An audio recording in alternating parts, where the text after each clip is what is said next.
Good evening and thanks for joining us. Carly, the Vandals have had a very, just a bad track record. I tried to fancy bad that. track record with the Wolfpack. The Wolfpack. Everyone else great, though. Yes, that's right. But hey, what a better way to defend your title than going out there and beating your longtime nemesis. Absolutely. There you go. Should be good. We'll have that story later. And Shauna, the weekend wasn't great weather-wise, but setting the bar low here. It has to get better from there. It is, and you both will be very excited to see what's coming up in our weather forecast. But let's take a look across the region.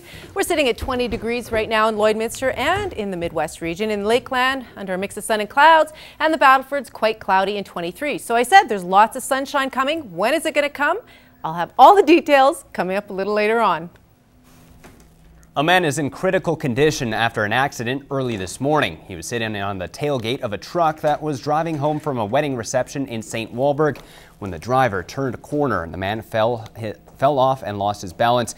He suffered a severe head injury from the fall and was transported to the Lloydminster Hospital and later airlifted to Saskatoon. Police say alcohol is a factor in the accident. They are still investigating. The situation surrounding the homicide of a 29-year-old Cold Lake First Nations man whose body was found on July 30th has taken a sudden twist. The house where the body of Paul Simon Scanny was found burned to the ground over the weekend. Cold Lake RCMP responded to a call Saturday night and found the home up in flames. Upon our members' arrival, the structure was fully engulfed, and Cold Lake First Nation Fire Department and the Cold Lake Fire and Rescue were both there to extinguish the blaze.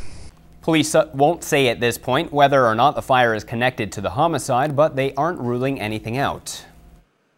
Given all the circumstances, we are treating it as suspicious, and therefore the federal fire investigator is working very closely with our members in effort to determine the cause of the fire. The blaze has no effect on the investigation of the homicide, as Edmonton Major Crimes has already completed its investigation. The fire comes only a week after the discovery of the body. Current instability in the U.S. stock market has many people questioning their investments. Shauna Roshuk talked with a local investor about the current market trend and has some advice for those wondering what to do. When the stock market takes a dive like it did last week, it raises concerns for those who invest in the market. It's understandable. You increase your debt. A lot of people are going to think there's a lot more risk associated with you, and I think that's where we see a lot of the market volatility from last week. Lloydminster's economy is strong, and Travers recommends not to make any hasty decisions when the market fluctuates either up or down. Lloyd is a very robust economy. We've done quite well, even through our turmoil last year. And that being said, you can control your own situation. So take your money, meet with your investor, and make sure it's doing the right things for you. History repeats itself, and what happens in the stock market is no different. Riding the wave is what Travers suggests as the market works in cycles. We'll get some substantial growth over the next few years. People almost forget what's happened in this period of time, and we'll see some good growth for a few years, and then we'll see another little bit of a drop in the market at some point in time in the future. In the end, Travers says you are the one in control of your investments, and what happens in the market globally is out of your control. Shauna Roshuk, Newcap News. People in Saskatchewan now have a new way to apply for their health cards. The government launched a new online application process on their website that they say will be more efficient than the old system.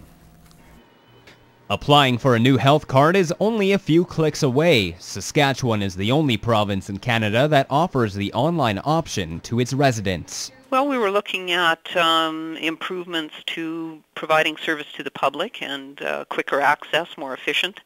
And of course, online nowadays is becoming pretty popular with a lot of places. And so we thought we'd see how it worked and started working on that. The website was launched on August 3rd and has been running smoothly as over 50 new applications have already been filled out. We're very pleased with it, and we're getting very positive feedback from individuals. Applications are being processed pretty much immediately. The online application process is a lot faster than the old method, and that isn't the only upside it offers. That's a good thing for most people who are computer savvy. It's definitely a convenience as opposed to going to an office or going to a clinic and getting a healthcare card. In the future, the government plans on expanding the program to include applicants who are moving to Saskatchewan from other countries.